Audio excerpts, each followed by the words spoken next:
Selamat siang. Pada kesempatan ini saya akan membahas mengenai Ludwig Wittgenstein, seorang filsuf fokus pada bahasa.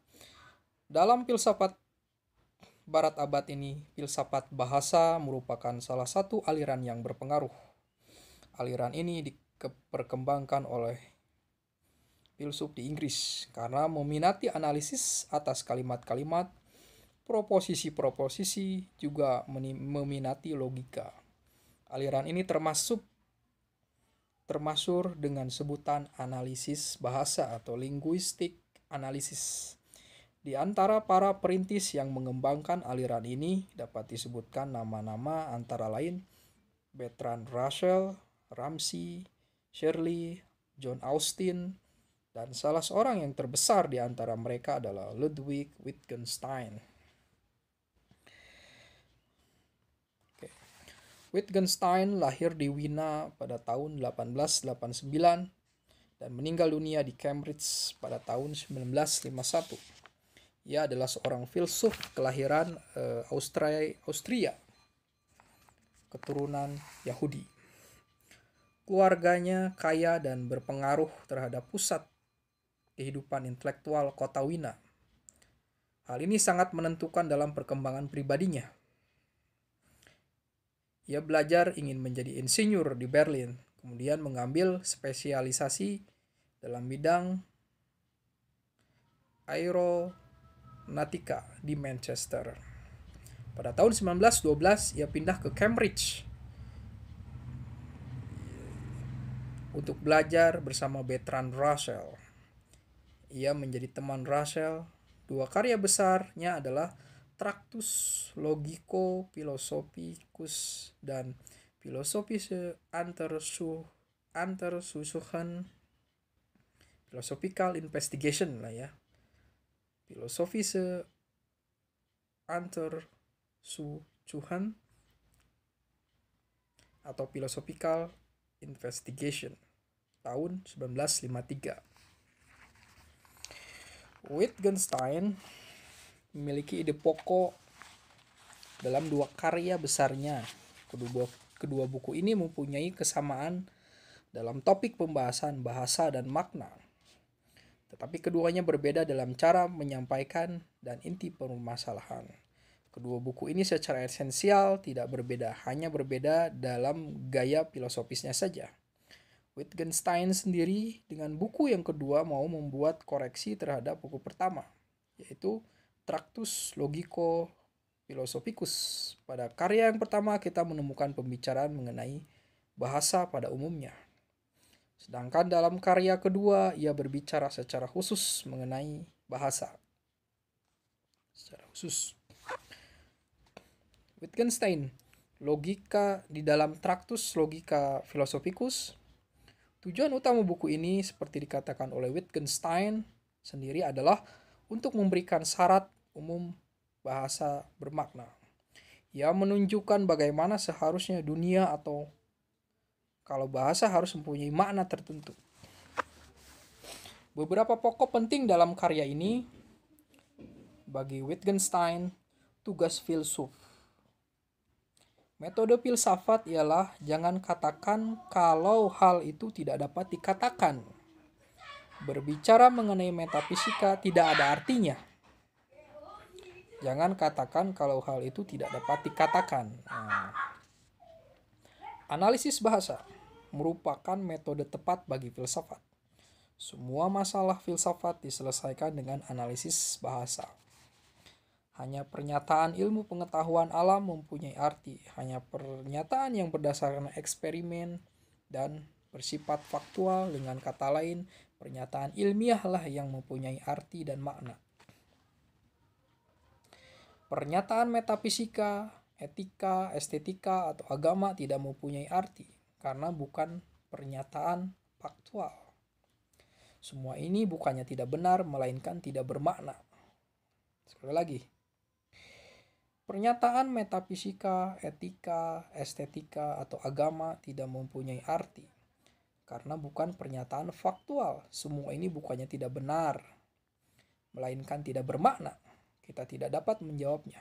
Kita hanya bisa menetapkan ketidakbermaknaan pernyataan itu. Oleh karena itu, tidak mengherankan kalau masalah yang paling mendalam tidak menjadi masalah. Hanya pernyataan ilmu pengetahuan alamlah yang mempunyai arti. Dalam arti ini, Wittgenstein alamlah yang mempunyai arti. Dalam hal ini, Wittgenstein berbeda pendapat dengan positivisme logis. Positivisme logis menekankan hal ini sebagai sesuatu yang a priori. Ini sudah merupakan dalil. Tetapi bagi Wittgenstein, pernyataan ini didasarkan pada kenyataan bahwa batas-batas bahasaku berarti batas-batas duniaku. Batas bahasaku menunjukkan batas duniaku.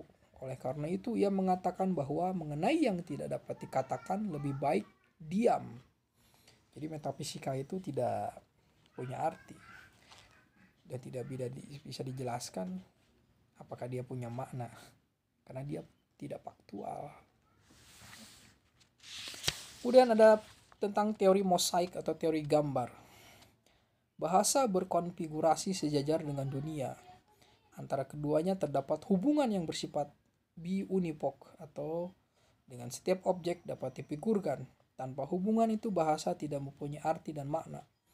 Menurut teori gambar, sebuah pernyataan yang mempunyai makna perlu menunjukkan bentuk logis tertentu yang disusun sedemikian rupa sehingga nama-nama kata menyusun pernyataan itu dapat berkaitan dengan objek yang mau diacu oleh nama-nama itu.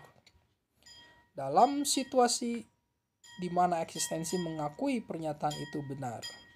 Menurut Wittgenstein, pernyataan menyampaikan situasi kepada kita, oleh karena itu harus dimaksudkan.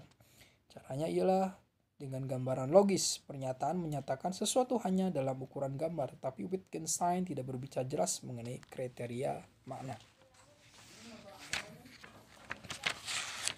Bahasa, etika, dan agama. Wittgenstein mengatakan bahwa duniaku sebatas bahasaku. Batas bahasaku menunjukkan batas duniaku. Semua yang dapat dikatakan hanyalah fakta. Dalam hal ini, etika dan agama tidak berbicara mengenai fakta atau data. Wittgenstein menegaskan bahwa makna dunia berada di luar dirinya. Dalam dunia yang ada hanya menyatakan dirinya sebagaimana terjadi dan tidak ada nilai di dalam dirinya. Allah tidak memahyukan dirinya dalam dunia. Sesungguh suatu yang tak terkatakan. Allah menampakkan diri, ini suatu mistik. Manusia tidak mampu mengucapkan Allah karena ia bukan fakta. Di hadapan ketidakmampuan ini, Wittgenstein menandaskan pokok-pokok yang sangat kuat. Agar dapat menegaskan bahwa makna dunia mesti dicari di luar diri, seorang filsuf tidak perlu bimbang bahwa nilai itu ada. Akibatnya, bahwa sesuatu yang memberi makna kepada benda-benda yang berada di atas dunia perlu dicari di luar dirinya, dan mengenai hal itu kita perlu diam. Kendati pun Allah sendiri tidak menyatakan diri dalam dunia, tetapi realitas Allah memahyukan diri lewat dunia, karena fakta dunia ada dan dari fakta tersebut ada bagian yang tak terkatakan.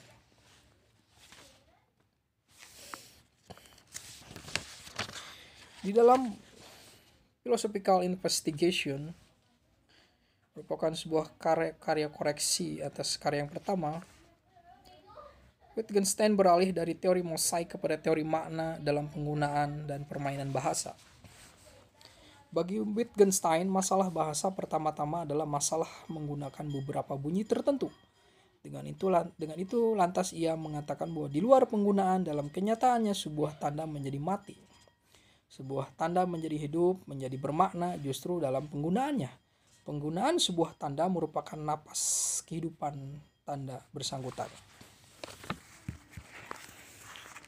Peralihan dari persoalan makna kepada makna dalam penggunaan didasarkan pada pengertian umum bahwa makna sebuah kata adalah objek dilambangkannya.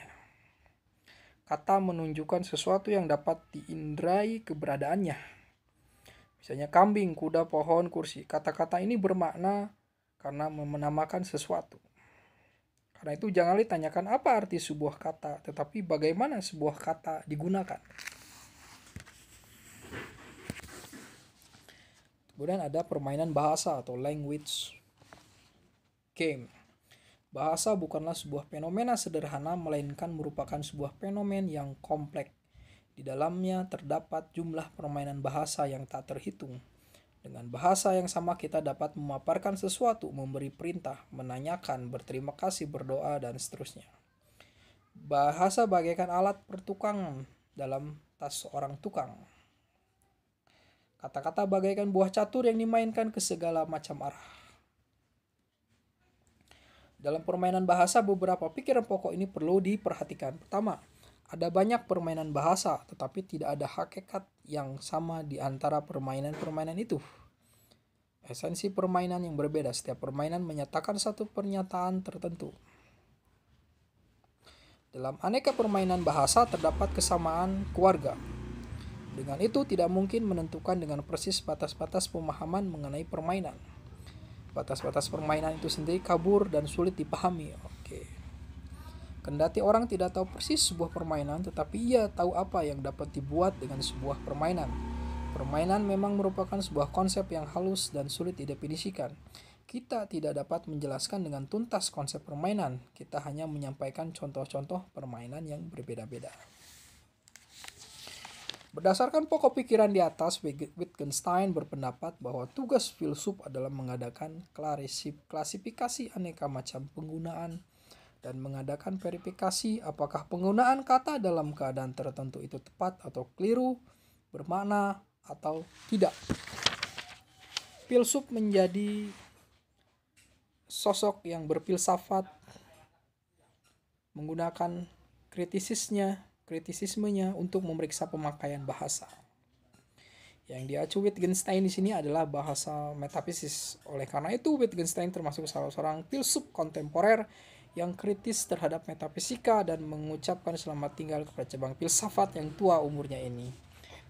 Demikian pembahasan mengenai Wittgenstein. Jadi memang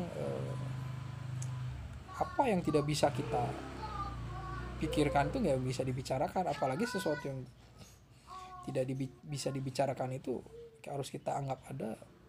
Maka itu bagi Wittgenstein itu relasinya adalah sesuatu yang ada itu pasti bisa dibicarakan. Kalau tidak bisa dibicarakan berarti itu tidak ada. Selama belum bisa dibicarakan itu. Dan dia membedakan antara fakta dan bukan fakta. Fakta itu dibutuhkan untuk menjelaskan mengenai bermakna atau tidak bermakna. Nah, di sini ada faktanya, hadir maknanya. Lalu kenapa sesuatu itu tidak bermakna? Karena tidak ada faktanya. Fakta merujuk kepada apa? Nah, ini yang menjadi suatu batas dari pembahasan dari Wittgenstein. Tetapi Wittgenstein juga sudah menjelaskan bahwa bahasa itu adalah batas dunia. Dan bahasa itu berisi suatu pengetahuan yang bisa diucapkan, tapi ketika tidak bisa diucapkan, di sanalah tidak ada yang bisa dirumuskan.